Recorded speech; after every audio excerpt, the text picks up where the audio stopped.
দুগ্গা দুগ্গা দুগ্গা দুগ্গা। তো আজকে কিন্তু আমরা তারাপীঠ থেকে ঘুরে চলে এসেছি কুমারটুলিতে। আর একটা কথা আছে না, যদি কিছু মন থেকে চাও তাহলে সেটা তুমি পাবেই পাবে। এই যে ঠাকুরটা তোমাদের আগের ভিডিওতে শেয়ার করেছিলাম, রাম লক্ষ্মণ সীতা আরও অষ্টলক্ষ্মী অনেক ঠাকুর ছিল, সেটা মঙ্গলবারে বেরিয়ে যাওয়ার কথা ছিল।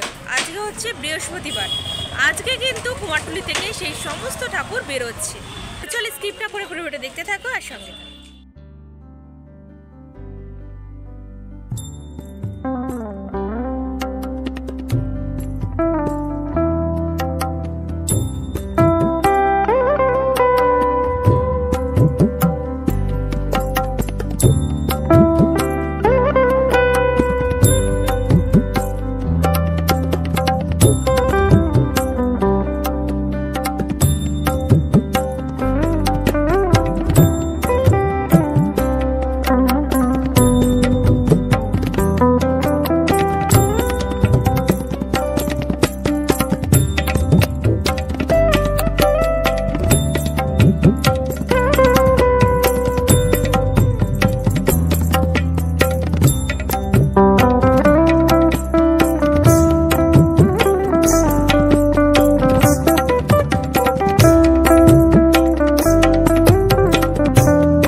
এক্স্যাক্ট লোকেশনটা আপনারা কোথায় নিয়ে যাচ্ছেন? এটা আমরা নিয়ে যাচ্ছি ডিভিনিটি পেভিলিয়ন আছে, আচ্ছা শ্রীভূমি কাছে।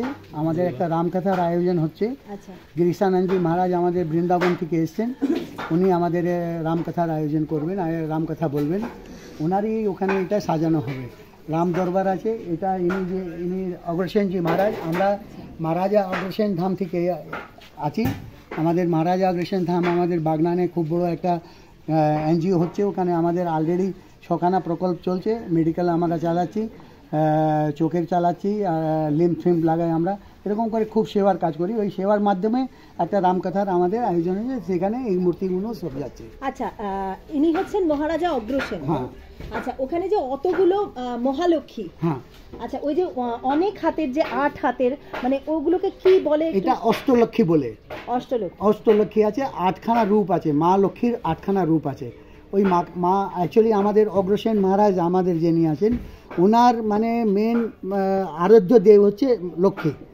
উনি লক্ষ্মীকে প্রকট করিয়েছিলেন, আপনার নিজে তপস্যা করে লক্ষ্মীকে প্রকট করে। ওনার জন্যই এটা অষ্টলক্ষ্মী আমরা এখানে পুজো করব। আর রাম দরবার হচ্ছে আমাদের এনার বংশজ, আমাদের রামের বংশজ। অগ্রসেনজিও আমাদের রামের বংশজ, আমরাও রামের বংশজ। এই জন্যে আমরা অগ্রসেন মহারাজকে আমরা পুজো করি। আচ্ছা, আর ওখানে যে 4 জন দেখতে পাচ্ছি, ওটা ভরত, শত্রুঘ্ন, লক্ষণ, রাম, এরা 4 ভাই মানে পরিবার আছে। এক্স্যাক্ট লোকেশনটা মানুষ কোথায় নামবে, কিভাবে? শ্রীভূমি নামবে, শ্রীভূমি ইলেকট্রন শ্রীভূমি নামবে। ওখান থেকে আমাদের 2 মিনিটের রাস্তা। ওকে, থ্যাংক ইউ দাদা, নমস্কার।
তোমরা দেখতে পেলে রাম, লক্ষণ, সীতা কিন্তু ইতিমধ্যে গাড়িতে উঠে পড়লে। এবার বাকি যারা আছে তারা কিন্তু ধীরে ধীরে বেরোবে।